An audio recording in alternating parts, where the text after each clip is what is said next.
अस्सलाम वालेकुम। 11 अगस्त 2026 तक यूएसए और ईरान की जो वार हो रही है उसके जो जितने भी अपडेट्स हैं वो मैं आपके साथ क्विकली शेयर करूंगी।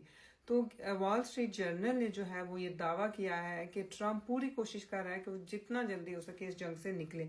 उसको कोई ना कोई फेस सेविंग चाहिए जिसके बाद वो ये जंग खत्म करना चाहता है। आज से तकरीबन 6 महीने पहले जब ये ट्रंप ने जंग स्टार्ट की थी उससे कुछ दिन या कुछ हफ्ते पहले उसने एक मार का सर अंजाम दिया था जिसमें उसने वेनेजुएला के सदर को अगवा किया था बाकायदा सब दुनिया के सामने।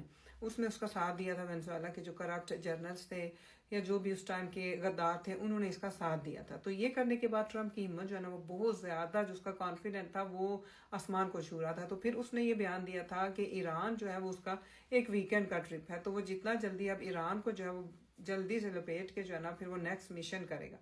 तो एनीवेज हुआ ये कि जो इसका वीकेंड का ट्रिप था वो अब तक 6 महीने हो चुके हैं। उसको कुछ अब समझ नहीं आ रही कि उसने क्या करना है, उसने इस जंग से कैसे निकलना है।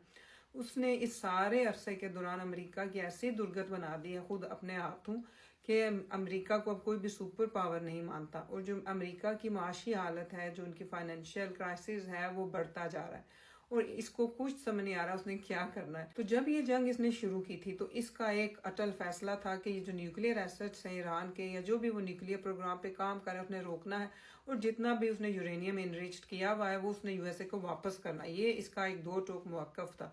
लेकिन जैसे जैसे जंग जाती गई इसका अंदाजा नहीं था कि इतनी खतरनाक जो है वो ईरान तैयारी कर चुका है। तो इसकी जो ये डिमांड्स थी वो आहिस्ता आहिस्ता नरम होना शुरू होगी और कम होना शुरू होगी। और फिर उस दौरान काफ़ी सारे आपने देखे होंगे कि मुआहदे भी हुए, मुआहदे टूटे भी। और ट्रंप की ज़हनी हालत ये हो चुकी है कि वो सुबह को कुछ कहता है, दिन को कुछ कहता है, रात को कुछ कहता है। लेकिन इसमें यह भी है कि स्टॉक मार्केट्स को भी काफ़ी अपने दिल के करीब रखता है, उसकी भी एक फैक्टर है। लेकिन एनीवे इस जंग को ख़त्म करने के लिए इसने कई दफ़ा मुआहदे किए हैं और कुछ ही टाइम के बाद वो मुआहदे टूटे भी हैं। तो अब हुआ ये है कि ईरान ने पहले इनसे कहा था कि जितना भी डैमेज जो है वो आपने देना है हमें, जो भी आपने हमारा इंफ्रास्ट्रक्चर तबाह किया है उसका आपने हमें हर्जाना देना है। और इसी तरह से जो आपने हमारे एसेट्स फ्रीज किए हुए हैं, तकरीबन 40 साल से ज़्यादा का अरसा हो गया, तो वो आपने हमारे वापस करने हैं। उसी तरह से एक दो तीन उनकी शरायत थी तो जिस पे ट्रंप उस टाइम मान गया था। तो अभी जो है ना ईरान ने अपनी डिमांड्स डबल कर दी।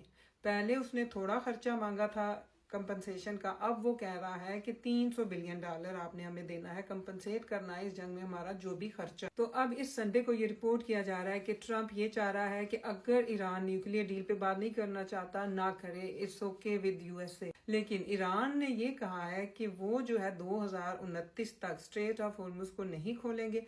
अगर वो एग्रीमेंट या कोई भी वो वायदा करेंगे तो वो यूएसए का जो नेक्स्ट जो न्यू आने वाला प्रेसिडेंट होगा